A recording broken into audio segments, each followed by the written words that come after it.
Police कब्जे मौसी पुतुरा gang 3 जन को गिरफ्त कला नयापल्ली थाना पुलिस। लुट अभियोग में मौसी पुतुरा और पुतुरार सहयोगी को गिरफ्त कर भुवनेश्वर नयापल्ली स्थित आईडी परिबा मार्केट रे लोकों व्यस्तता देखि मोबाइल और पर्स लुटुले एमाने गत 3 मास है लुट कर आसुले। एकाधिक रिपोर्ट पर गतकाली 3 जन को अटक रखिता पुलिस आज गिरफ्त कर कोर्ट चालान कर 4 मोबाइल फोन जबत होती। गिरफ्त अभियुक्त माने हेले लिंगराज सेठी, कल्याणी सेठी और सरोज सेठी। अधिक सूचना सीधासलख आम सहित जोड़ी होती लाइव रे भुवनेश्वर आम रिपोर्टर तापस परिड़ा जोड़ी होती। तापस 3 मास है आतंक मचाई लोकों व्यस्तता देखि एमाने लुट करुले किंतु आज धरा पड़ी।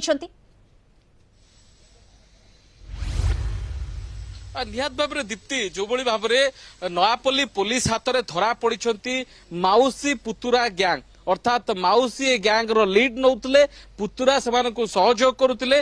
उभय मिलीमिशी मौसी पुतुरा 3 जन मिसी भुवनेश्वर आईडी मार्केट पाखापाखि जो परिबा मार्केट एवं से आखपाख अंचल में गोटे आतंकर माहौल खेलाई अर्थात जे कौनसी भी लोक से अंचल में बुलूला तांको मोबाइल हो पर्स हो बा भैनिट हो ताकू केमती लुटपाट करवा एमानकर टार्गेट थिला। विशेषकर